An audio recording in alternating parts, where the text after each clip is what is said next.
Hello student, welcome to the geography classes of class 11। तो शुरू करते हैं हमारी आज की क्लास फंडामेंटल ऑफ ज्योग्राफी, जो कि हमारी फर्स्ट बुक चल रही है। उसका 6 चैप्टर मैंने कुछ वीडियोस उसके आ चुके हैं, उसको काफ़ी हद तक मैंने करवा दिया है आपको। ठीक है, तो शुरू करते हैं आज की क्लास को, चैप्टर को आगे बढ़ाते हैं। जो जियोमॉर्फिक प्रोसेस है, मतलब जो भू आकृति है, जो प्रक्रियाएँ जो हैं, इसको मैंने काफ़ी हद तक करवा दिया है। इसके अंदर मैंने आपको एक बार फिर से रिपीट कर देते हैं। इसके अंदर मैंने आपको बताया था कि जो हमारी अर्थ है, इसके अंदर 2 फोर्सेस लगते हैं। कौन कौन से फोर्स लगते हैं? एक तो बाहर की तरफ फोर्स लगता है और एक लगता है अंदर की तरफ। एक तो अर्थ के बाहर की तरफ फोर्स लगता है, वो तो कौन सा होता है? एक्सोजेनिक। ठीक है, और जो अर्थ के अंदर की तरफ जो फोर्स लगता है वो कौन सा होता है? एंडोजेनिक। मतलब हमारी अर्थ के अंदर या बाहर कौन से फोर्स लग रहे हैं? 2 फोर्सेस लग रहे हैं। कौन कौन से लग रहे हैं? एंडोजेनिक और एक्सोजेनिक। अंदर वाला एंडोजेनिक और बाहर वाला एक्सोजेनिक।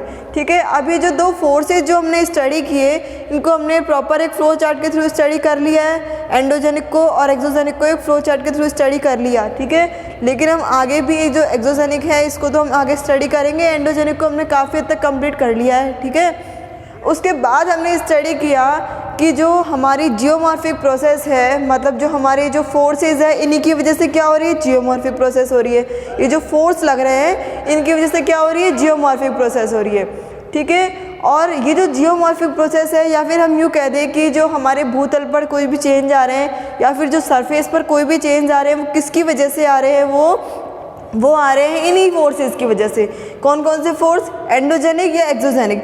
अब वो जो चेंज आ रहे हैं, चाहे वो फैक्टर्स के थ्रू आए, मतलब फैक्टर फीचर सबके अलग अलग होंगे, लेकिन आएंगे तो किसकी वजह से वो चेंज? इन फोर्स की वजह से। चाहे उनके फीचर कुछ भी हो, चाहे उनके फैक्टर्स कुछ भी हो, लेकिन वो जो चेंज आएंगे वो किसकी वजह से आएंगे? इन फोर्सेस की वजह से। ओके, और मैंने आपको ये जो चेंज जो बताया था, ये जियोमॉर्फिक प्रोसेस का जो चेंज बताया था, ये मैंने आपको एक्सोजेनिक का करवा दिया है। मतलब ये 2 फोर्सेस की वजह से चेंज आ रहे हैं, तो एक्सोजेनिक फोर्स का तो मैंने आपको चेंज बता दिया है। आज के वीडियो के अंदर हम एंडोजेनिक का जो चेंज है, एंडोजेनिक फोर्स की वजह से जो क्या क्या चेंज आते हैं हमारे जियोमॉर्फिक प्रोसेस पे, मतलब हमारी अर्थ पर क्या क्या चेंजेस आ जाते हैं इसकी वजह से, उस चीज़ को हम स्टडी करते हैं। ठीक है, तो शुरू करते हैं। एंडोजेनिक जियोमॉर्फिक प्रोसेस की बात कर रहे हैं हम अभी। Geomorphic process. ओके, अब देखिए जो एंडोजेनिक है, यदि हम अर्थ के अंदर के मोमेंट की बात करें, अर्थ के अंदर के मोमेंट की बात करें, तो हम लोग पिछले वीडियोस में स्टडी कर चुके हैं कन्वेक्शनल करंट थ्योरी को। हमने स्टडी किया था कि अर्थ के अंदर क्या होता है? कन्वेक्शनल करंट होता है, मतलब संवहन धारा वहाँ पे बहती रहती है। अब जो उसके अंदर भी जो मूवमेंट होता है वो किसकी वजह से होता है? टेम्परेचर वेरिएशन की वजह से। या तो टेम्परेचर कम होगा या टेम्परेचर ज़्यादा होगा, मतलब ज़्यादा से कम की तरफ वहाँ पर टेम्परेचर ऑब्वियसली होता है। फर्स्ट बात तो ये। ठीक है, उसके बाद सेकंड बात जो थी, हमने पहले क्या स्टडी किया था कि जो हमारी अर्थ है वो क्या थी? एक फायर बॉल थी। क्या थी हमारी जो अर्थ थी? ये क्या थी? एक फायर बॉल थी। इट मीन्स ये क्या थी? पहले बिल्कुल हॉट थी। क्या चीज़ थी? ये एक फायर बॉल थी।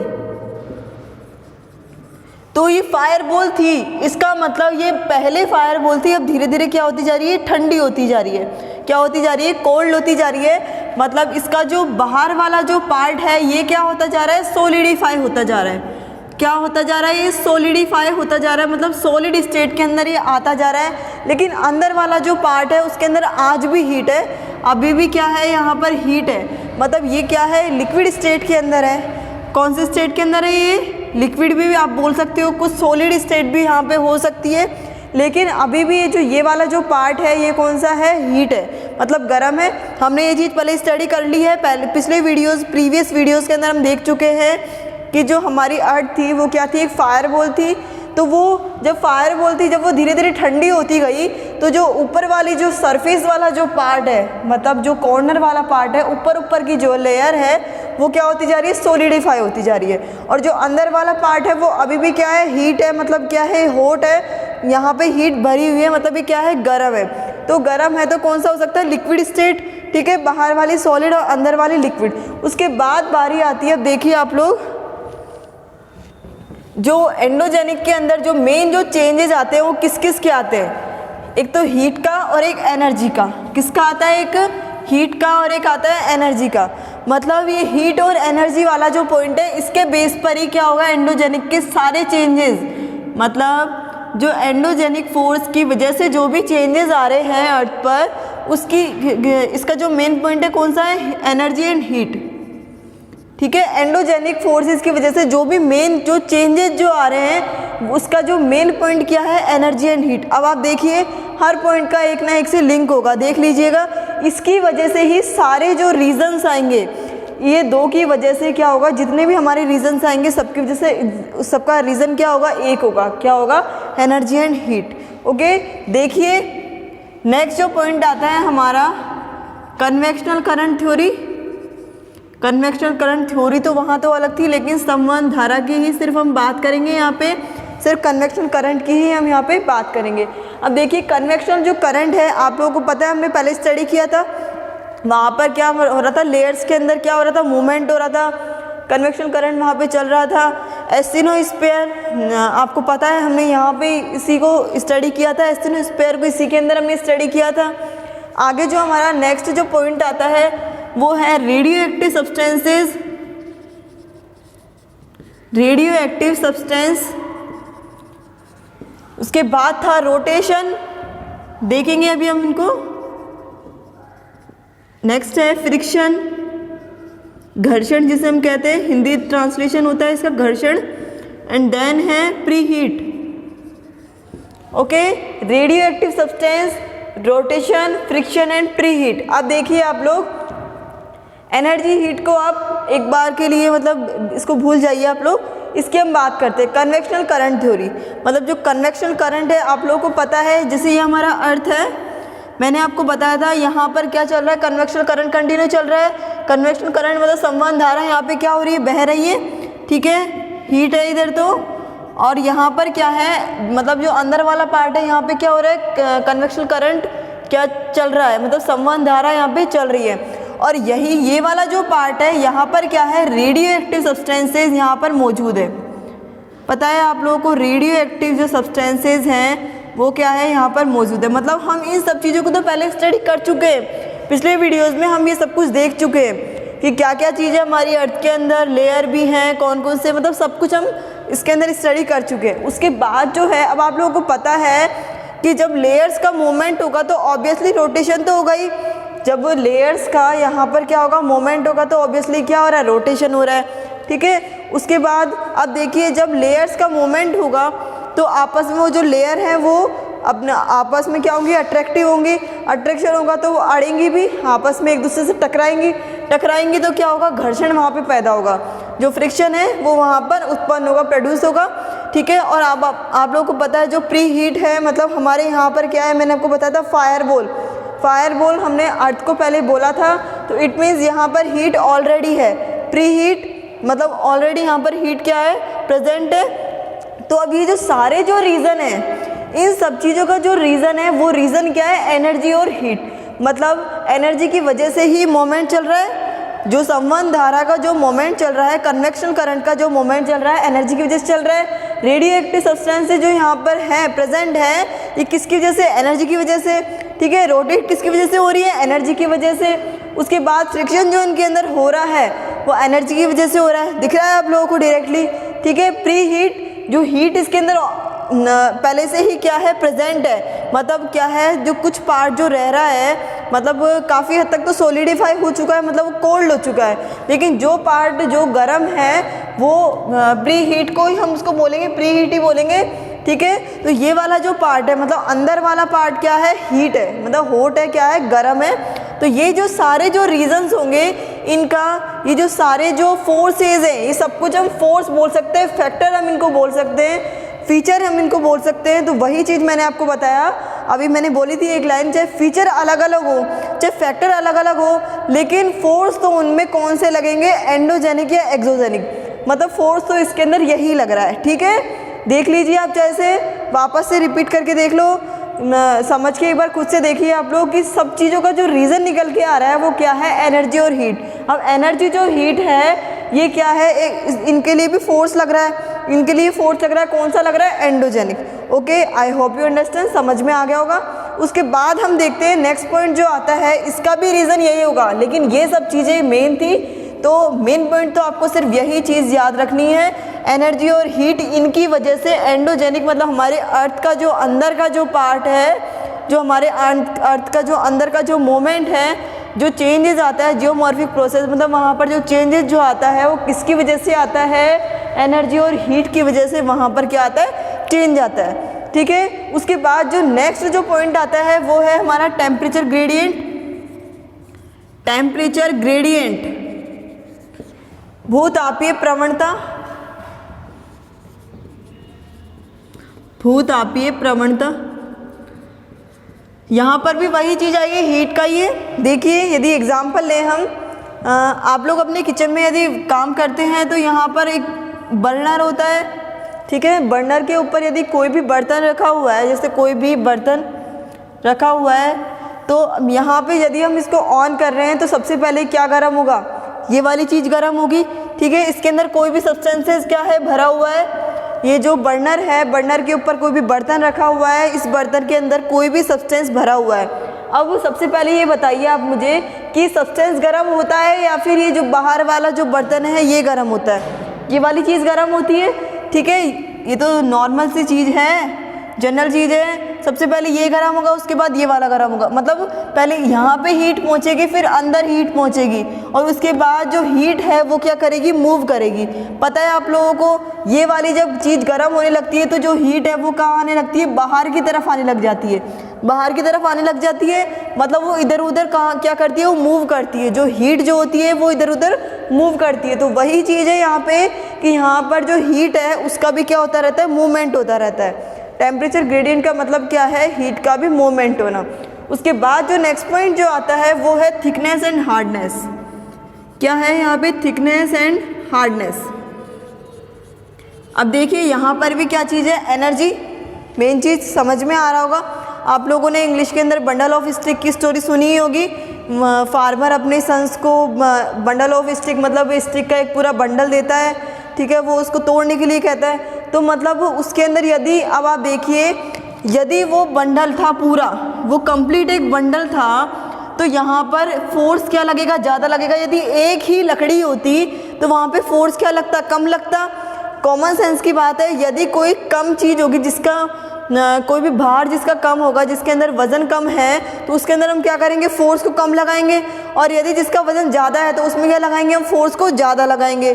तो वही चीज़ है, जो हमारी अर्थ सरफेस है, यदि वो मोटी है, हमारी अर्थ की सरफेस, जो हमारी सरफेस है मतलब अर्थ की या फिर किसी भी चीज़ की, यदि जो सरफेस क्या है, मोटी है, तो क्या लगाना पड़ेगा, वहाँ पे फोर्स ज़्यादा लगाना पड़ेगा। इट मीन्स एनर्जी, मतलब जो हमारी अर्थ का अंदर का जो मोमेंट है वहाँ पर क्या होगा, जो मतलब जो सरफेस है क्या है, मोटी है।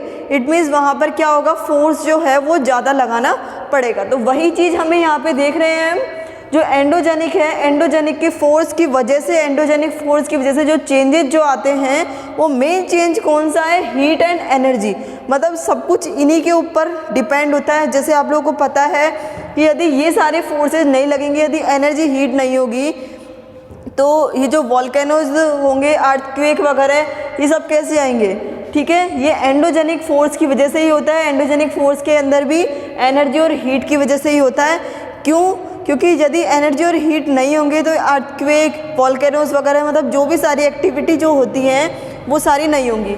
तो ये जो एंडोजेनिक फोर्स है, इसके अंदर जो हमारी अर्थ का जो अंदर का मूवमेंट है, जहाँ जो क्या क्या चेंजेस होते हैं, वो सब कुछ हम इसके अंदर स्टडी करते हैं एंडोजेनिक फोर्सेस के अंदर। एक्सोजेनिक को भी हमने स्टडी कर लिया और एंडोजेनिक फोर्स को भी हमने स्टडी कर लिया।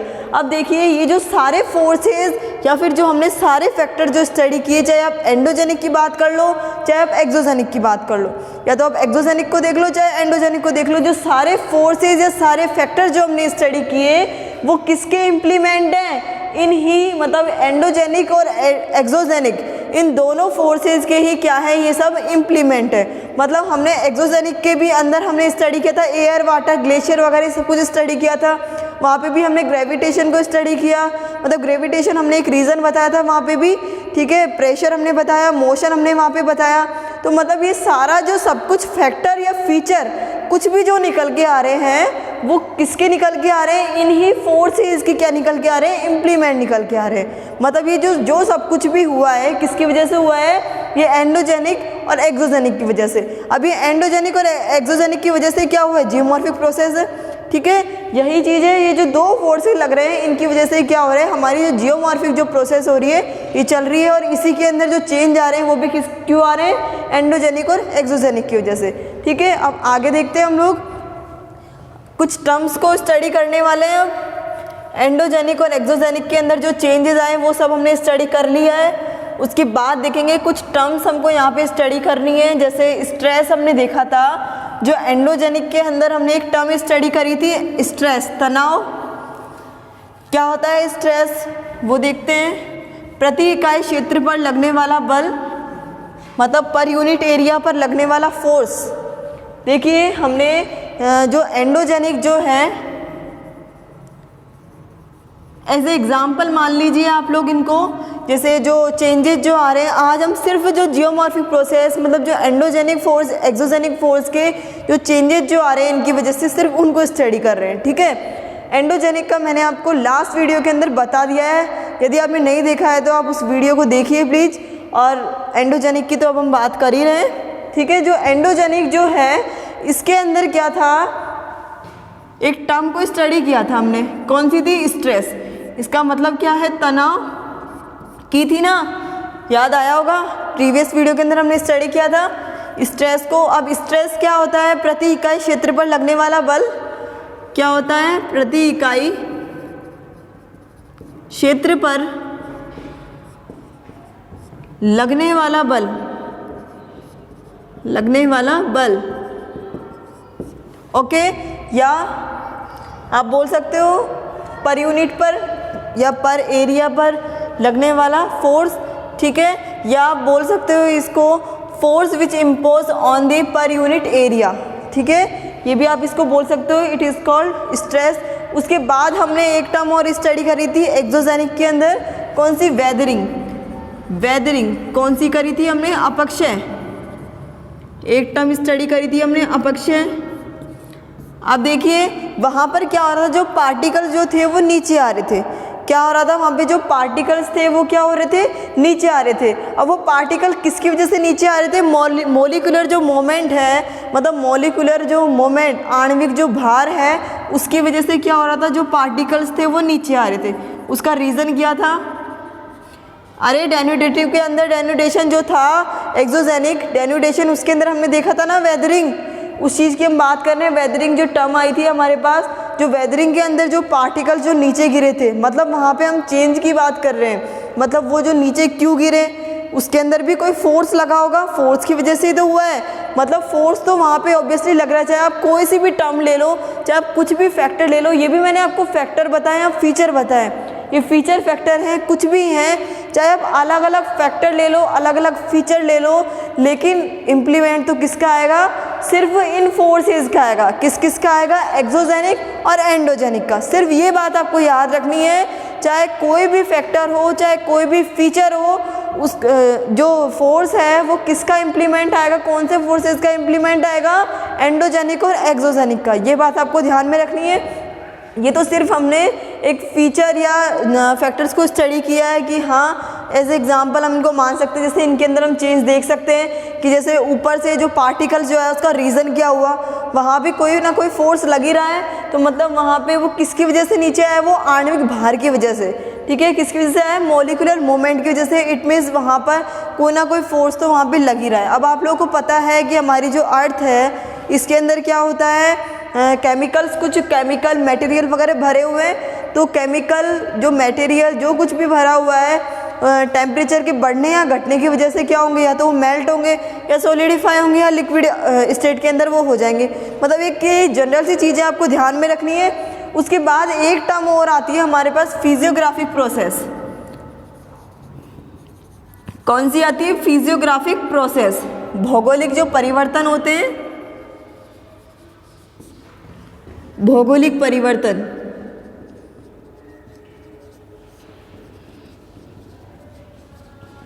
भौगोलिक परिवर्तन। अब आप लोग जानते हो जो फिजियोग्राफिक जो प्रोसेस होती है क्या होती है, मतलब लैंड के अंदर चेंजेस आना, या फिर आप देख सकते हैं कि जो लैंड सरफेस है उसको क्या करता है, डायनेमिक बनाता है। लैंड सरफेस को क्या बनाता है? डायनेमिक। वही बात है, डायनेमिक का मतलब क्या होगा कि चाहे आप कोई भी फीचर ले लो, चाहे आप कोई भी फैक्टर ले लो, उसका जो फोर्स जो निकल के आएगा, फोर्स इम्प्लीमेंट्स किसके होंगे? कोई भी जो फोर्स जो बाद में आएगा उसके इम्प्लीमेंट किसके आएंगे? इन्हीं के आएंगे। किसके? एंडोजेनिक या एक्सोजेनिक। ये तो मैंने सिर्फ आपको एक एग्जांपल बताया है कि आप स्ट्रेस को ले लो, टर्म को हमने लिया है, या तो आप स्ट्रेस ले लो, वेदरिंग ले लो, या फिजियोग्राफिक ले लो, मतलब हमने कुछ टर्म्स को हमने यहाँ पे एज ए एग्जाम्पल हमने यहाँ पे यूज़ किया है, ठीक है। लेकिन आपको ध्यान में सिर्फ एक ही लाइन यहाँ पे याद रखनी है कि कुछ भी फैक्टर ले लो, कुछ भी फीचर ले लो, इम्प्लीमेंट तो सिर्फ इन फोर्सेस के ही निकल के आएंगे, ठीक है। तो आज हमने जियोमॉर्फिक प्रोसेस के जो चेंजेस थे उसको हमने स्टडी किया।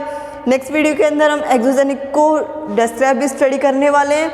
तो आज का वीडियो हमारा यहीं एंड होता है। Thank you so much.